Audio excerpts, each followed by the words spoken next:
that the sun shines down its power to all the world and makes the wind blow strong as it will. I wonder how gentle rains can fall upon the land, so lovely earth can stay lovely still.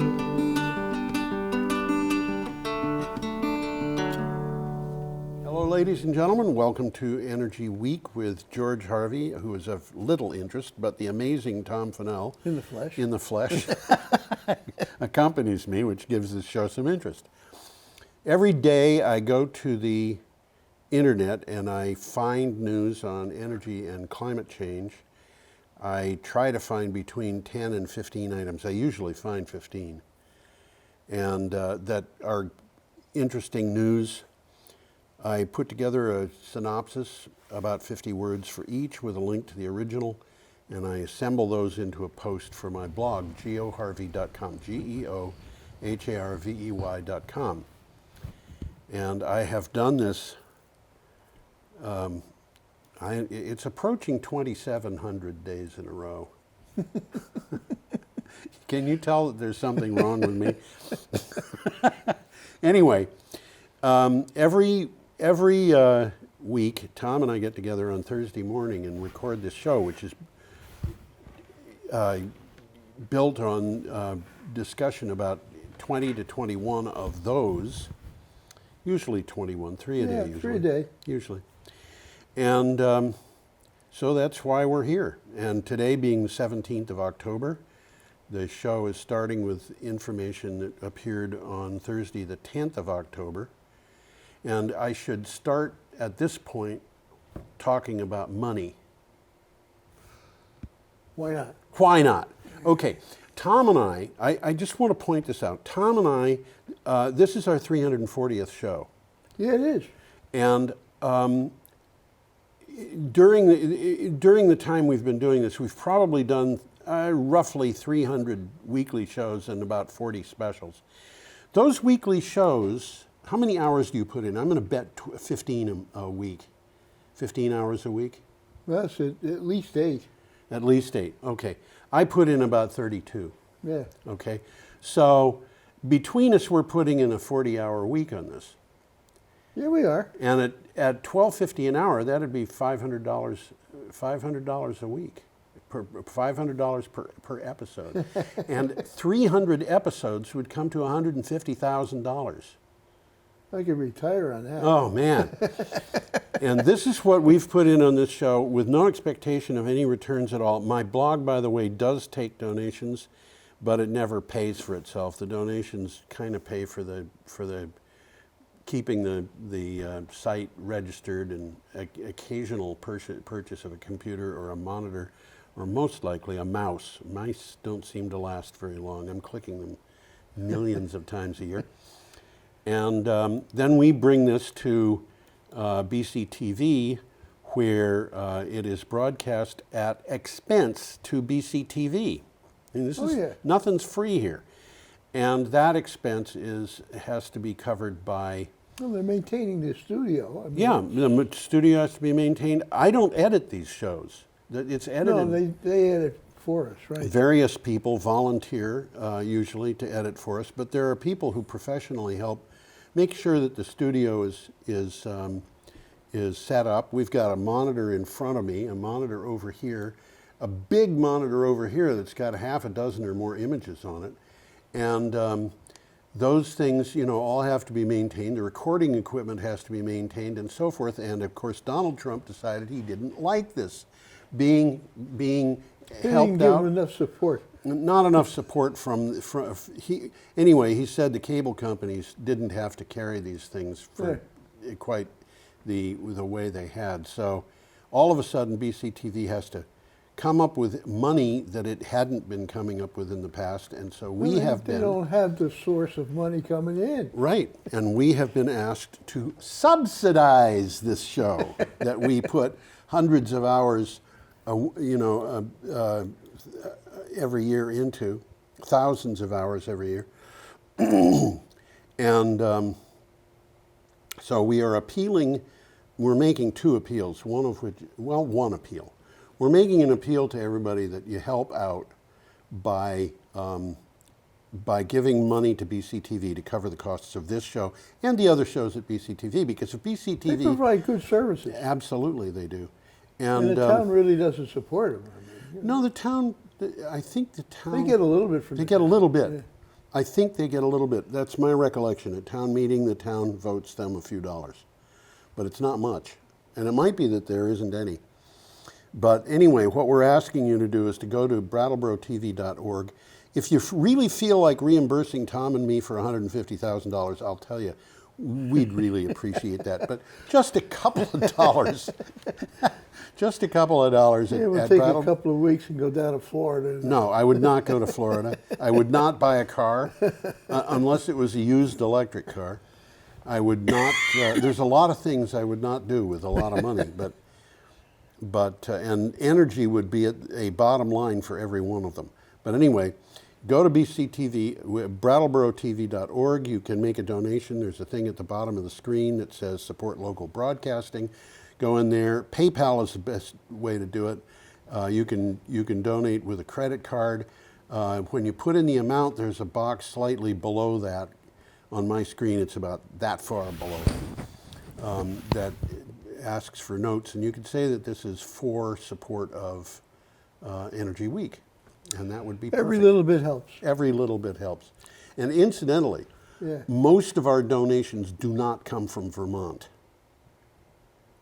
Yes, I think you've mentioned that, Yeah. which is interesting. It is. So we've had a No, very... we've got people in England watching this show. We have people in England watching this show, people in Indonesia, people in Mountain View, California. Anyway, we should be talking about energy. So you always say that there's a lot of articles that are really worth looking at. Why don't I say something like that? Why don't you say something like that? Well, I read these articles, obviously, so I can talk about them, and so I know what's coming up, and some of them are very well worth looking at. Yeah, And I'll try and mention that to you so that you can be alerted. right. As I say, there's one or two that are going to come up that are almost mandatory. Almost mandatory. They're that good. Yeah, well, there's always good stuff about energy. And let's put this picture up, and we'll start with a story about Elizabeth Warren that came from CNN. Elizabeth Warren, yep. And I'm There we actually go. kind of irked at CNN and the New York Times because they, believe it or not, and I didn't read the source, I just read an email that said you should look at this and this is what they said. So, but I'm trust the person who sent me the email. They said that Tulsi Gabbard, who is running for president of the United States, is a Russian asset. A Russian asset? That's right. You mean like a spy? Who knows? Because she met with Assad. She's a person who believes that you meet with your opposition. Okay. You know, she met Yeah. after being elected, first woman veteran elected to Congress. She and Tammy Duckworth. She said, "I'm going to go meet with Donald Trump," and she did. Okay. You know, I mean that's why her not? style. Well, she met with Assad, and so they decided she's a Russian asset. Anyway, this is about Elizabeth Warren. There And she we have a is. picture. There she is with a big smile. And what it says there is Elizabeth Warren unveils environmental justice plan. Senator Elizabeth Warren detailed a new environmental justice plan aimed at bolstering and protecting vulnerable communities on the front lines of the climate crisis. As president, she would use powers of the office for a, quote, just transition, end quote, toward a green energy economy. Well, if you pull up this CNN article, you'll find a video on her dog. But there's Yes. good information on her plan. Yeah, Okay, and basically, in a nutshell, she would direct 1/3 of her proposed climate investment to the most vulnerable communities. and who are they? Pretty much communities of color. Well, communities of color, communities on that are vulnerable to rising seas. Oh, absolutely. Communities Yeah, sure, in for communities. areas that have economies that are tied to coal mining. Oh, definitely.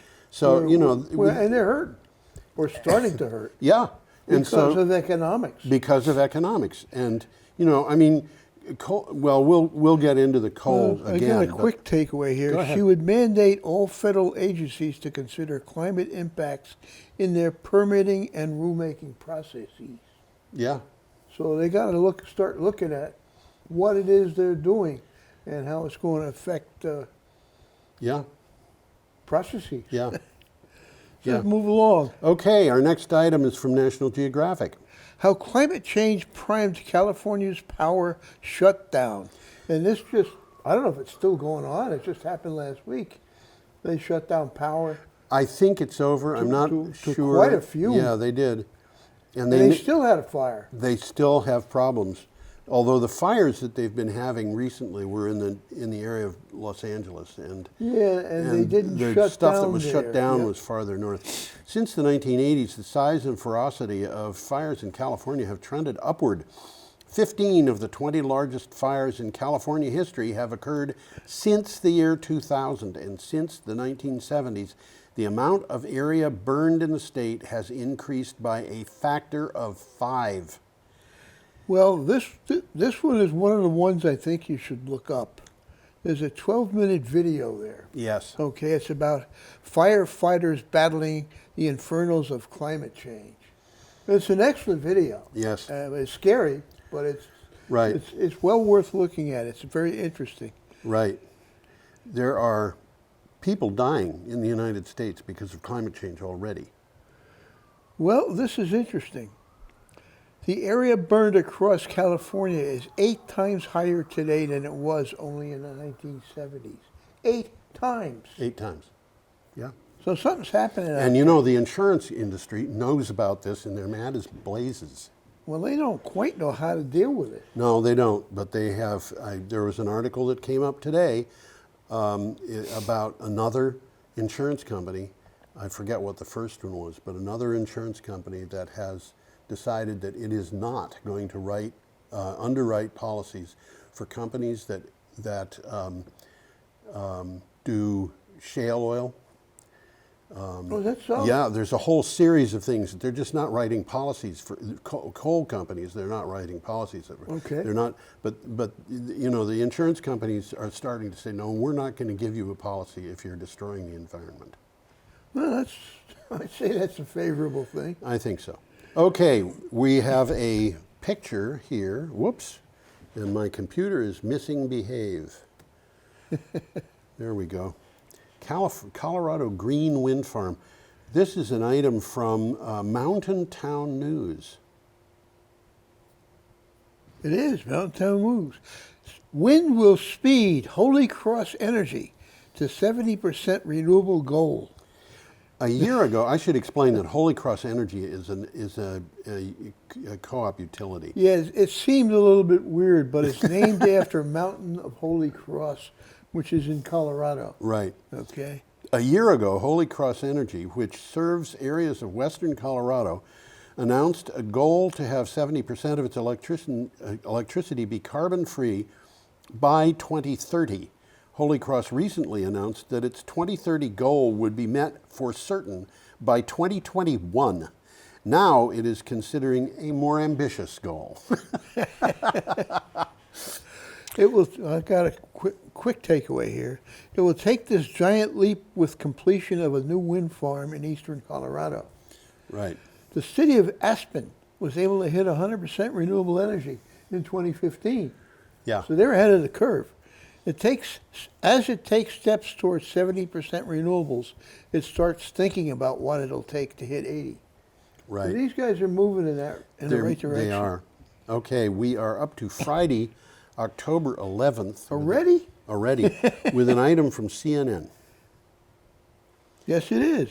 Nearly 600 ex-EPA officials want Congress to investigate the agency over, quote, inappropriate threat of use of authority. Yeah, why don't you put us up again, Tom?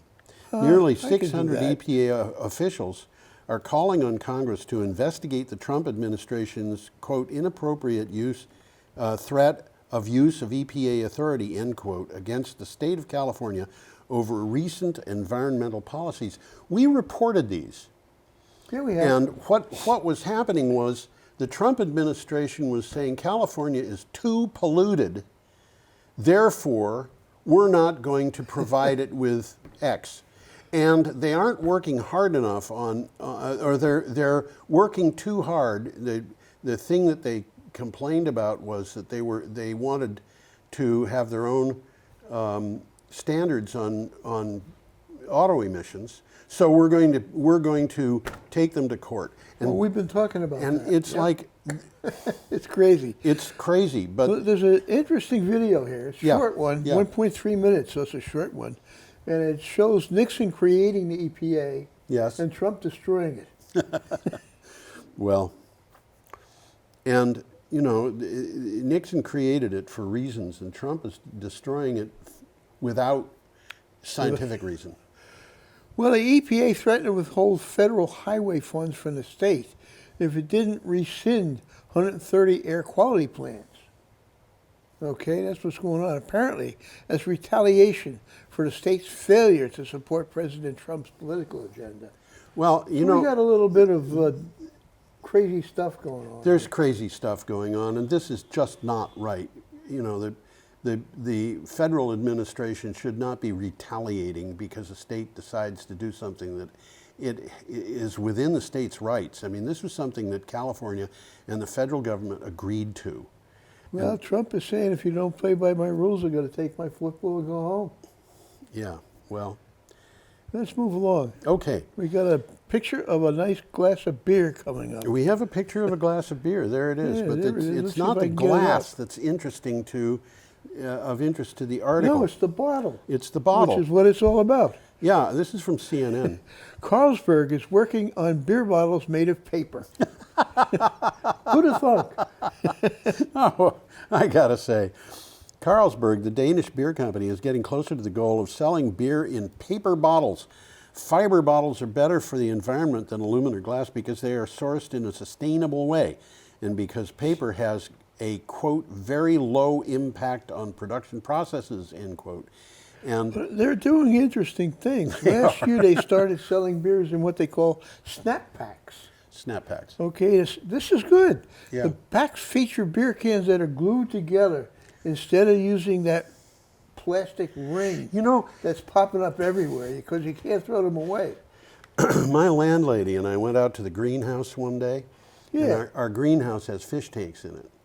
And we found a dead young opossum floating in one of the fish tanks. Oh, no kidding. And the opossum had apparently got into the greenhouse somehow and had tried climbing a rafter and had fallen. But this little opossum had one of those plastic six-pack things wrapped around it so hard that it was clear it was not going to be able to grow up. Yeah. And it was also clear to me that it was probably having trouble moving because it was restricted by this thing. And, Well, like I said, they're impossible to throw away. They keep coming back. the plastic. Yeah, not the opossum. Well, the opossums are hard to get rid of too, but, I'm not sure why anybody would want to get rid of an opossum. They're pretty benign, I think. Yeah, they are. But anyway, I can see why Carlsberg would be talking about a snap pack with the beer cans glued together. I think they'd probably be able to do it just as well with these bottles. Well, they're trying to see what is going to happen with them. Yeah. Because the And public may not accept them, or it is what they're really worried about. It might affect the flavor of the beer. The flavor of the Yeah. beer. Well, we'll just have to see what happens. Okay, we have another item here from CNN. From CNN, Trump's push to save coal is failing. Coal demand to plunge to a 42-year low. And this is the guy who's saying coal is back. Well, I got news for him. Says sell your stock. This guy is in Neverland. He Yeah. really is. I wonder, I'm expecting he's going to meet Peter Pan one day. President Donald Trump's mission to revive America's coal industry is failing. U.S. coal plants are expected to consume less coal next year than at any point since Jimmy Carter was president, according to forecasts from the DOE's Energy Information Administration. Now, the Energy Information Administration, in my opinion, is always wrong in its forecasts. Yeah, Especially- they're behind the times. Yeah, especially when they're dealing with solar. But I think that they're behind in their forecasts when they deal with coal pretty badly too. And right now, I'm kind of expecting that coal is going to be consistently behind renewables on a month by a month. I wouldn't bet on that. I'd bet against that. What, that coal would be behind renewables? No, that's not going to happen. Oh yeah, that it's not going to happen. I I mean, mean, coal is what is it? A vampire. It's dead. It doesn't know it yet. Zombie. A zombie. Yeah, it's a zombie. Coal is a zombie. Sorry, I got my bad guys mixed Well, up. you know, it's okay. You're not intimate with bad guys, I don't think. There's which is an just as interesting well. video here. It's about building the world's largest wind farm. It's almost 5 minutes, and that's just kind of fun. That video showed up on a. One of the things that CNN does is you will go to a story and it always starts by opening up a video. But the video is not necessarily about the story that you're reading. Yeah, that's true. And that I've seen this video more than once. Yes, It's a so good have I. video. It's a good video, which is why they keep putting it up. It's kind of fun, and it has an interview of a man. I don't know where he comes from. I think he might be Danish, I'm not sure. but he's talking about the business of working on these wind farms out in the ocean. Well, that's about the real wind farms, about the real guys that are working to build them. Yeah. So it's a good video. Okay, we're up to Saturday, October Let's see, 12th. did I have anything to say away? Do you? Well, Trump has tried to boost coal by slashing environmental regulations, Yes. which we have said here. Yeah. Coal keeps losing ground to cleaner and cheaper alternatives, which we just said, right? Power companies are rapidly retiring coal-fired power plants and replacing them with dirt-cheap natural gas and increasingly affordable renewable energy. Right. It's just simple economics. It is, and the natural gas is next, because It's got to be. it's got to be because there Well, was a guy who said it really well. Coal, natural gas, and oil are on what's called a supply and demand curve. I think we're going to talk about that. Maybe we talked about it last week, but keep Yeah, going. but wind and solar and batteries are on a technology curve, and on that technology curve, the prices just keep going down. And on the regular curve, the more you use, the prices go up. That's right. And on the technology curve, the more you use, The prices go down, and the reason the prices go up the more you use on the supply and demand curve is because the supply is going called away. progress. This is a fossil fuel. It's a Yeah. fossil. It's going to run out. Yeah. But there are other reasons for that too. All set? Yeah, we got a picture coming We up. do, and we are now up to Saturday, October 12th.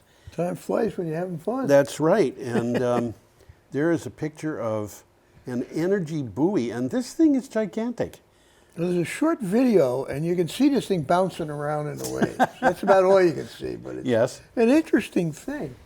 I'll look behind me, and it's, well, I could see that. I would have no idea what that is if I showed it. I wouldn't have any idea.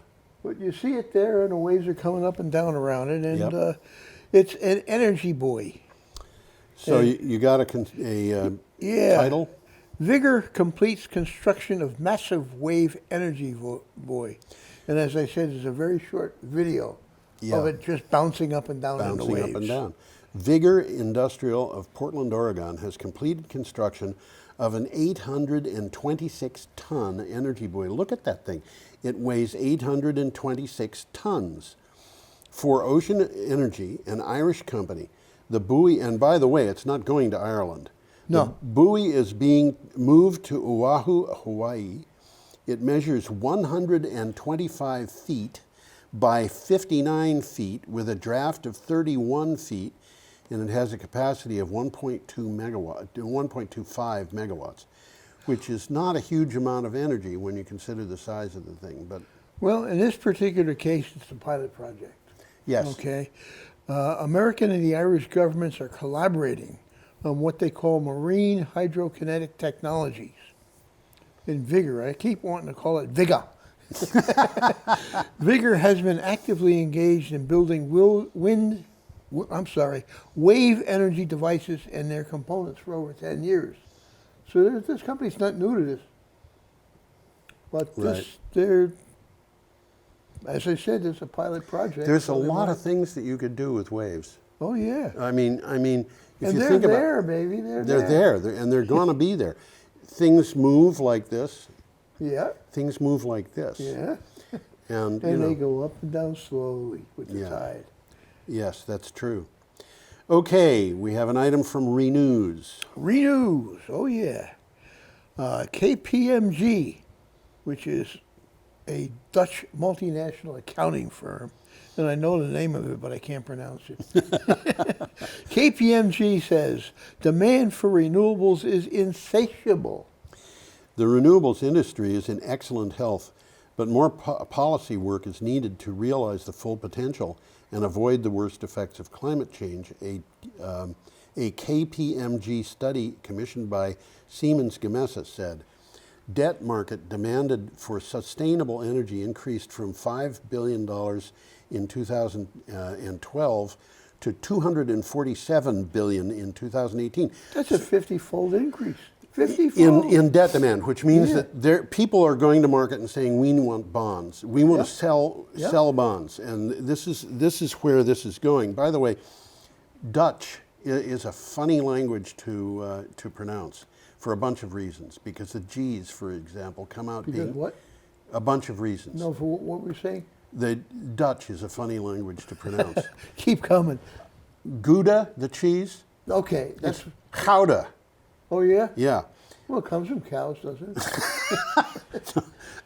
I once did a study. I was doing some computer work that involved languages, and I did a study of different languages, and I wanted to get a language that was, I had already studied Latin, Greek, German, and I wanted to get a language that was Indo-European, closer to English than German, and Dutch is, and I wanted to get another one which was farther, which is why I learned Welsh. And I wanted to get non-Indo-European languages, so I chose Chinese and Hawaiian. And I didn't learn very much of any of these.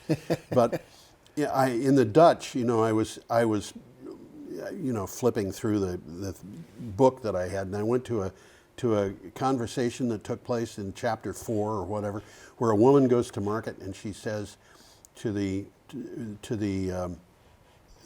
grocer, "What do the apples cost?" And in German, that would be "Was kosten die Apfeln?" In Dutch, Makes sense to me. yeah, in Dutch it is "Wat kosten de appels?" And I was thinking, do I need to learn this? If a woman walked into a grocer in New York City and asked in Dutch how much the apples cost, the grocer would understand her. Yeah, yeah. Okay, but it's a hard language to pronounce, at least for English-speaking people. So we're up to an item Well, there's from... a quick takeaway here. Oh, good. There are not enough investment-ready renewable projects to satisfy the global demand. Okay, So the money's there. yeah, So it's now up to governments to introduce the necessary policy. right. Well, you got a picture coming up We here. do indeed. It is a Let's see if picture I can of a find it PV here. installation in Iowa. Come on, guy. Well, What do you got? I'm trying to find it. It's already Oh, there. there it is. There you it go. is. That's why I couldn't find it. It's That's in the a wrong PV place. installation in Iowa. The Midwest solar future will be unlike anything seen before. This is interesting. PV Magazine USA says Fitch Solutions Macro Research, Fitch Solutions Marco Research is what I've got here, released a solar sector report, and the name of the report is Midwest U.S. to experience strong growth in the solar sector, which predicts that the Midwest will continue heavily to a 100 gigawatt increase in solar power capacity in the U.S. over the next 10 years. That We'll be means talking about that a little bit more later on in the show. they're going to be putting in 10 gigawatts a year on average. And they got a lot of wind potential. But they're putting in solar in addition. And they did, absolutely. Absolutely. The prediction is supported by the region's nearly 80 gigawatts proposed solar project pipeline. In other words, it's already on the They're planning. in sight. This is planned already. Yeah. The development will be driven by strengthened renewable energy targets of the Midwestern states, cities, industries, and utilities. right. They have a lot of potential. They're going to take care of that potential. And one of Absolutely. the things we'll talk about a little later on It's how they're going to take care of that potential. Well, one thing to bear in mind here is that, as you know, the wind doesn't always blow. If it's And the blowing sun in one doesn't always place, shine. it's going to be blowing in another, though. It's, you know, if it's not blowing in one, it'll be blowing in another. But in general, if the sun is shining and it's summer, Yeah. or if the sun is shining in the winter even, but whenever the sun is shining, the wind is not blowing at its fullest. It's when when the sun is not shining, or when the sunlight is dim or whatever, that the wind power is greatest. So they balance each other. It's a really good idea to have both. Yeah. So you want to move from here? Yeah, we got an interesting one coming up here. It's Sunday, October 13th, and we don't have a picture of street scooter. Sorry No, about we that. don't. This is from Clean Technica. Street scooter plans to enter U.S. and Chinese markets with new electric delivery trucks. Now, Deutsche Post purchased EV startup Street Scooter in 2014. Well, I got to mention, Deutsche Post is the Dutch post office, but German. it's privately. Yeah, German. German. But it's privately owned. Yeah, It's not owned by the government. no. Deutsche And Post. we know it here in America as DHL. Okay. Deutsche Post purchased EV startup Street Scooter in 2014. Then it started to replace all 70,000 vehicles in its fleet with electric trucks and to sell trucks to other companies. Now it's planning to build factories in the United States and China. Well, DHL, Deutsche Post, whatever you want to call it, it's one of the largest delivery companies in the world. Right. I mean, when I was in Saudi Arabia, we used DHL. That's how we communicated with New York. Right. You couldn't use the post office. It would take about 2 or 3 weeks to get there. Seriously. Yeah, I know. You know, if it got there at all. But DHL was quite reliable. Yep. So Street Scooter makes light commercial trucks. Yeah. And stop-and-go delivery usage is ideal for electricity. Yeah, Because absolutely. they don't have to idle. They don't have to idle, and as you know, starting motion requires more energy than maintaining motion. Yeah. So, you know, it's a perfect way to do things. Well, they are looking forward to this, what they're doing, growing. So they're going to start making delivery trucks in the United States. Yeah, and in Okay? China. And in China. Interestingly, because there's so many Chinese EV manufacturers. Yeah, there is. There's a lot of them. Okay, is that? That's about the end of that. Okay. I mean, there's We some have technical stuff. An 11 kilowatt onboard charger Yes. enables the trucks to reach an 80% charge in about 5 hours. So they don't even need a charger. All they need is a plug. Yes. So Okay. we got a picture of a loon. We have a picture of a loon. Let's see if I can get that picture up. I always thought that if a person was called loony, it meant that he was like a loon. And it took me There until it I is. learned a great deal about life to understand that it had something to do with the phases of the moon. I like loons. I really like loons. Yeah. They're haunting cries in a forest, you know. They Yeah. get you. Loons likely, oh, this is bad news. Loons likely to disappear from Minnesota due to climate change, a new report warns. This is the first of 2 articles we're Yep. going to have about this report. The other one is about what they will do in Vermont.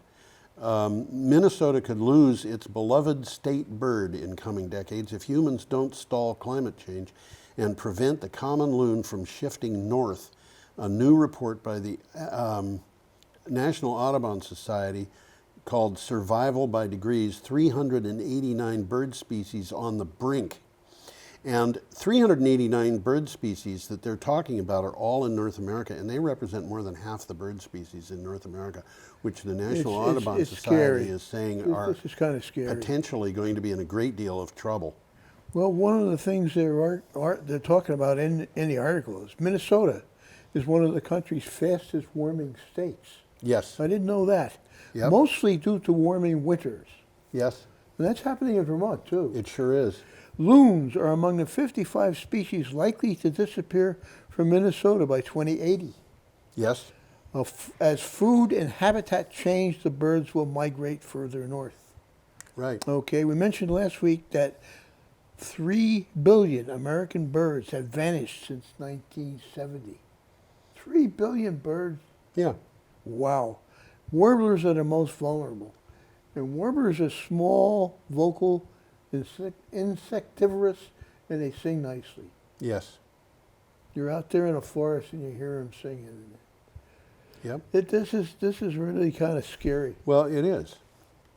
And of course, the birds are not the only animals that are in trouble here. There's a lot of animals that are in trouble.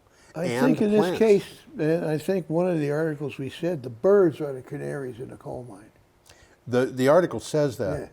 but you know the thing that really made me understand that climate change was happening was the advent of ticks in this area, because we didn't have any ticks around here when I was a kid. There just were no ticks. There weren't any. It was too cold in the wintertime. It wasn't until my kids were 8 or 10 or 12 years old that we started seeing dog ticks. Mm-hmm. And then, you know, we started having deer ticks, which I hadn't seen at all, but the first Lyme disease appeared in Vermont in 1995. We didn't have any Lyme disease before 1995. And I've actually heard people say, well, the Lyme disease was introduced by the CIA, which I think is just kind of mind-bogglingly dumb. Lyme disease was first recorded in medicine Long before there was a CIA. before the Revolutionary War. Yeah. And it was recorded on the island of Lewis, which is in the Outer Hebrides, which is where Donald Trump's mother came from. So, you want a Do I see a conspiracy? conspiracy developing here? Donald Trump's mother introduced them. At least that conspiracy theory is a little bit more fun. Well, let's move along to one from the Scientific American Yes, here. let's do that. The executive branch must stop suppressing science. Our ability to keep the public safe and move the country toward economically, move the country forward economically rests in part on government science and research. That foundational work is endangered by the manipulation for political ends, and ramifications are vast and should concern all Americans. And this is a serious economic problem, I think. We are entering a period where, okay, let's just look at this. We reported a couple of months ago that 98% of the money that is being spent worldwide on oil and gas exploration is being spent in the United States. Do you suppose that Americans are putting that money someplace that the rest of the world is smart enough to avoid? Huh? The rest of the world isn't putting money into oil exploration for a very simple reason. Because the money isn't there. No, they don't expect it to pay off. Yeah.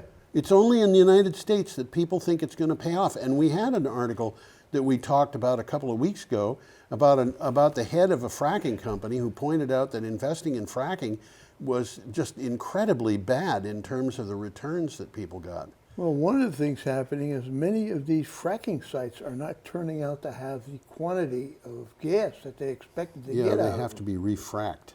Yeah. Okay. There have been various instances of federal officials censoring scientific information, mostly about climate change, changing scientific findings to suit political agendas, Yes. and retaliating against government scientists because their research was politically inconvenient. Yeah. And it's happening. It's Congress happening. can and must protect scientific integrity. Yes. That's what we need in Washington, D.C. more than anything And we else. need some of that. Is integrity. Well, we got a graph coming up. Or a Yes, and chart we're here. also up to Monday, Let's October get that 14th. let's get that graph up so people can see it while we're talking about it. This is a kind of impressive graph, I think. It's called battery exports, and that faked me out because they're not exporting batteries. No, they're not. They're exporting They're electricity. exporting the electricity. Okay. Great Britain witnesses soaring battery storage exports to distribution networks. This is from Renewables now. Battery storage exports to the UK's distribution networks have jumped to almost 49 gigawatt hours in 2018 from 50 megawatt hours in 2014. In other words, in 4 years, it jumped by 1,000 times. That's what it says. According to a report released by the Renewable Energy Association and the energy market data hub operator Electralink, And you look at that graph, that's the growth. I'm going to get it up again. Nothing in 2012, nothing in 2013, nothing in 2014, almost nothing in 2015. And now it's starting to go. It's going exponential. Yeah, but it's going exponential at a rate that is just unbelievable. And of course, the reason for this is because the price of the batteries has gone down so much. And don't worry about lithium being a difficult thing or cobalt being a difficult thing to Well, find. they're working with that one. They're getting around that. They're getting around it in a bunch of different ways, all of which work. And, you know, to some extent, and flow batteries, for example, don't need lithium. And so we've got, yeah. So there's interesting things happening, and as I've said before, the model that we have developed for electricity distribution is changing big time. It sure is.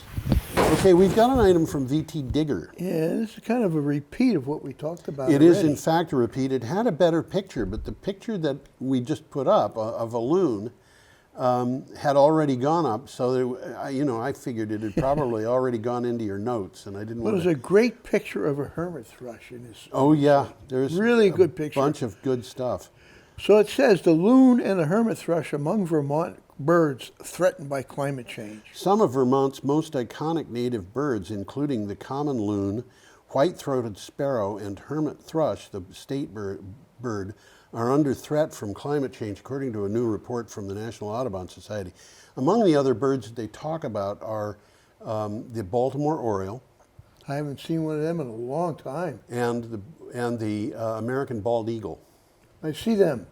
They're floating around Brattleboro. They didn't used to be. When I was a kid, Yeah. there were no bald eagles Yeah, around. they're here now. One day when I was in New Hampshire, we lived on a road that just went down a long hill. Mm-hmm. And we had a great view. And looking down that hill, I was standing with my son and another fella, and we were looking, and I said, "Look at that." There was a bird coming straight at us. It was about 5 feet above the height of the utility poles, which are just regular telephone poles, as it worked its way up the road. And so we got to watch this thing. And then it turned and went across the pasture, and we could see very clearly it was bald eagle. Mm-hmm. And then it went to a place over where there was a wood road, and then it kind of disappeared behind some trees. And That I must thought, have been quite a sight. oh yeah, and I thought, it's going to have to go over that mountain. We're going to see it from a distance. And as I was watching to see it come over the distance, another bird, which was about as big, came rushing out of the woods. And I think might have been flushed out by the bald eagle. But that bird was a blue heron. Oh, okay. Okay. That's a big bird, too. And a blue heron is an interesting bird because if you see them in silhouette, Yeah. and you just see their wings, their tail, their neck, and so forth, they look like a goose flying backwards. Oh, do they really? Well, their head is tucked back, and it looks like the tail. yeah. And then they've got their feet dangling out, which looks like the head. Okay, we should go on, I think. Well, let's have You a have quick more about takeaway that? here. Nearly 2/3 of North American bird populations are at increased risk due to rising global temperatures and extreme weather events. Yeah, Okay? Recent study in Science magazine found a loss of 3 billion birds. yeah, 29% decrease since 1970. 3 billion birds. 29% decrease. That was not birds being clobbered by wind turbines, I can tell you that. Oh, for sure. Okay. And what it says here, and this is true, we care about birds because what birds need is what people need. Yes, Okay, birds are an indicator for a healthy climate. the canary in the coal mine. Absolutely. Okay, we're up to an item from the London Economic. And we got a picture We have a coming up picture here of a too. solar Let's take farm a quick here. look at that. That's a pretty big size solar farm, let It me sure tell you. is, yeah. For the first time, renewables overtake fossil fuels in the UK for power generation. Now, this is all renewables overtaking all fossil fuels, including gas. In the UK, renewable exactly. sources generated more electricity than fossil fuel plants over the past 3 months. This year's third quarter was the first quarter since 1882 in which renewables outpaced fossil fuels. Climate website Climate Brief said, and the reason why 1882 is because that's when they started taking records. They started keeping records. Yeah. Well, this from the article, Just a decade ago, 3/4 of the generation was coming from fossil fuels. Right. 3/4 of it. Since then, the electricity generation from renewables has more than quadrupled.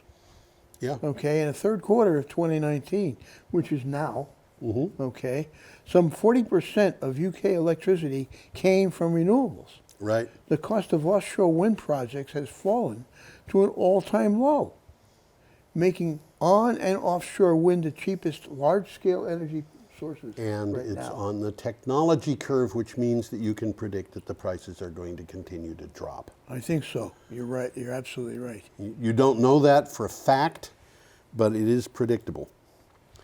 You know. Well- Okay, we're up to Tuesday, October 15th, with an item from Politico. Yeah, this is an interesting. It's a really long article. It is. A lot of good pictures in it. Yes. Yeah. And one of the pictures is the headline. I'm standing here in the middle of climate change. How the USDA is failing farmers. American farmers are being slammed by climate change, but the Agriculture Department is doing practically nothing to help them adapt to it. Why? It's simple, because they're in denial. They don't want to say that climate change exists, so they won't help the farmers with climate Well, we change. got a guy in the White House doesn't want him to say anything. Yeah. So he's kind of. Experts are predicting that this is the new norm. Increasingly extreme weather across much of the United States. This guy's in this particular picture. He's standing in front of his house. It's just been flooded. Yeah. He said this house is 80 years old. Never had water in it. Well, you know, we've got houses being flooded in areas that are Never got flooded before. are outside 500-year flood Yeah. zones, and we've got houses being flooded. You know, we saw this in Houston. In 2 years, they had two 1,000-year Houston floods. got hit. Houston Two got- 1,000-year. They're probably going to have another one. I wouldn't bet against that. Don't bet against the guy. But you know, every time that happens, somebody is going to file for flood insurance claim and then discover that afterwards they don't they can't get it. have can't get any it anymore. insurance. So Well, a quick takeaway. The barrage of wet weather across this country this spring left a record-shattering 20 million acres unable to be planted. And 20 million acres is about the size of South Carolina. and that, by the way, is subject to agricultural insurance. The farmers have insurance on that, and the insurance companies or the federal government has to pay for that insurance. So if the farmers don't get their crops in because of flooding, in They get some paid cases anyhow, they huh? get paid. They get paid for the loss. That's interesting. I mean, this is something that's we all have this problem. Yeah. We pay taxes, the taxes to support people who are flooded out.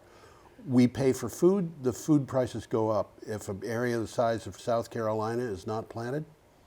Okay, our next item is from BBC, and we have And a we got picture. another one coming up. This is the Polar Stern. Now, we talked about this guy already. We talked did about it indeed. last week, and this is again. We did indeed. Well, it's a very long article. This is a very long article. It's in depth. It's interesting. It's got a lot of good pictures. A lot of and good pictures. as I already said, we've already talked about this Polar this Stern. ship Yep. last week, Yep.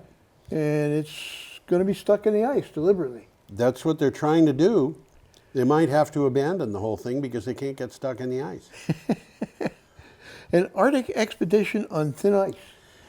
The icebreaker Polar Stern and its crew reached 85 degrees north, that is degrees of latitude north, they're 5 degrees latitude from the North Pole, on their Arctic voyage, only to make a worrying discovery that threatens the success of the expedition.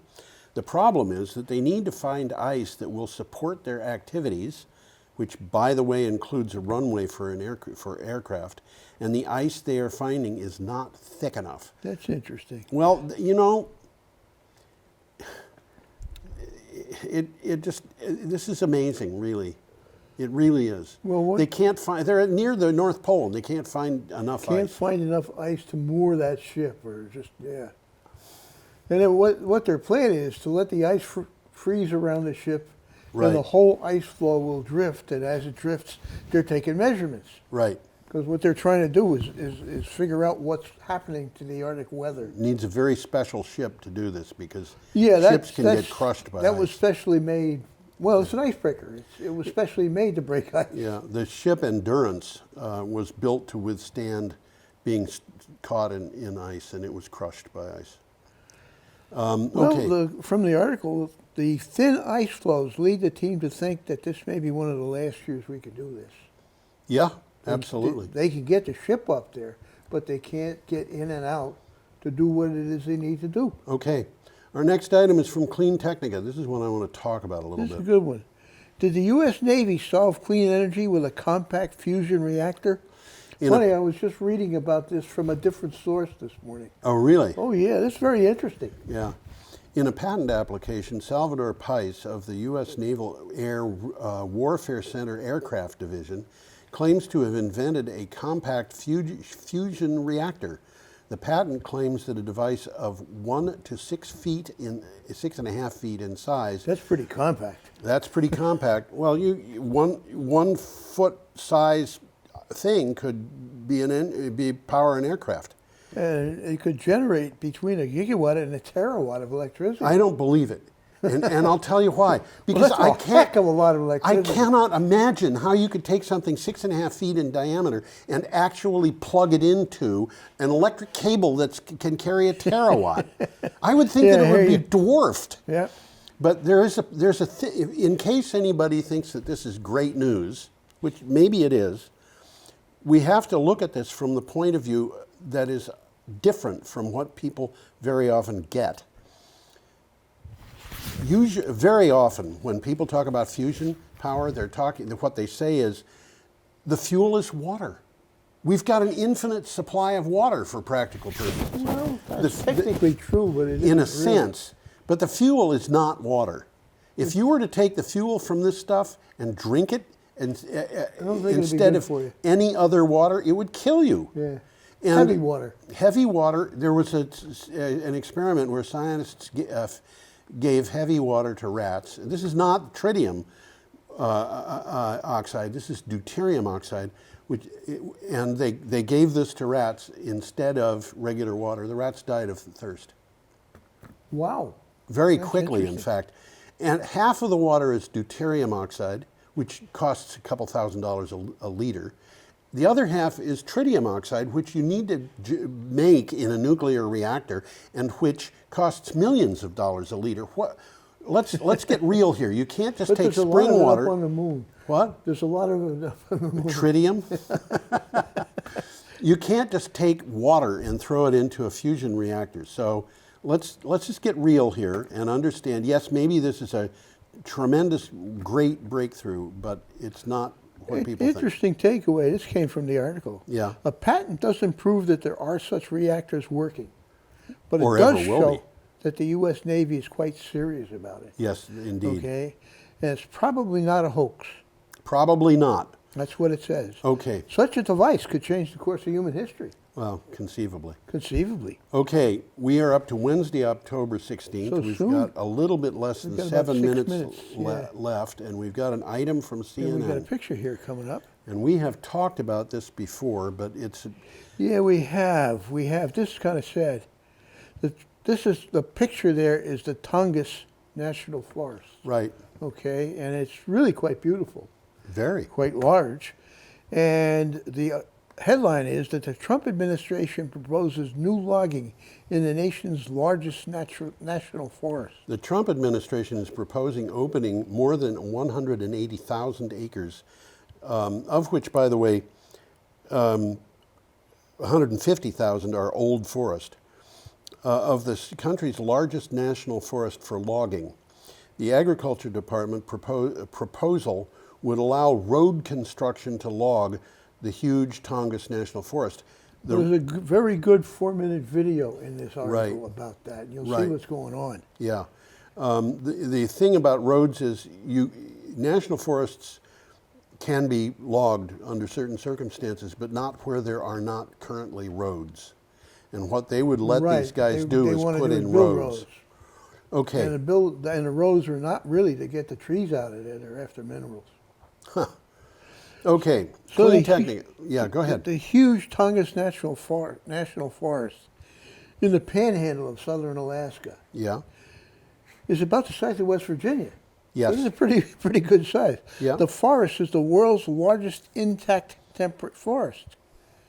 And it's a vibrant habitat for bear, eagle, and salmon, which includes Alaska's capital, Juneau, and 31 other communities. That's that big hunk of land hanging down from Alaska. That's It's the panhandle. along the ocean there. That's what they call the panhandle. Yep. Juneau is in it, as you just said. And there it is. It's got a very mild climate compared to the rest of Alaska. Oh, very definitely. Yeah. It's got probably a more mild climate than we have here. And maybe. Our next item is from Clean Technica. Getting real serious about renewable hydrogen in real America. Renewable energy critics used to complain that wind and solar were unreliable because they were intermittent. Now that very characteristic has created an opportunity for renewable hydrogen production using excess renewable energy to produce hydrogen which can be stored. Well, that's the problem. I mean, we can generate the electricity now, and there's various ways to store it. But hydrogen is one of them. Yes. And you can sell hydrogen. You can sell hydrogen. So that's what's going on. Yep. Okay, we have a picture of a glacier. Is that what that is? That's what that is. Looks like a superhighway. Come on, Well, it looks like a badly paved superhighway, Yeah, they didn't plow the snow this morning. I guess. Well, what it says is record melting sees Swiss glaciers shrink 10% in 5 years. Glaciers in Switzerland have shrunk 10% in the past 5 years, a rate that has never been seen before in over a century of observations, according to new research. The summer 2019 heat wave saw glacier melt rates break records, leading to huge losses in ice volume. This is a little disturbing. Well, from the article again, glaciers around the world are melting due to climate change. Well, if you watch this show, you have no doubt about that. That's right. Switzerland has lost more than 500 glaciers since 1900. Now, I didn't know that. No. The third hottest summer since record-taking began showed melting accelerating dramatically. Okay, there's a link. Hundreds mourn a dead glacier. They actually had a funeral for a glacier. They've done that in a couple of places. They had one in Iceland, too. Uh-huh. Glaciers have lost over 9,000 billion tons of ice 9,000 billion. in the last 50 years. Yes. And to put that into perspective, this amounts to a 4-foot block of ice the size of the United States. 4 foot thick. The size of the United States. That's a lot of ice. That's a lot of ice to stick into Switzerland. Most glaciers in Europe, Canada, and the U.S. will vanish in the second half of this century if current rates of loss continue. I mean, you know? It's a Chinese hoax. Yeah, it is. Come back next time. You all come back. In the now. You hear? meantime, have a perfectly lovely week.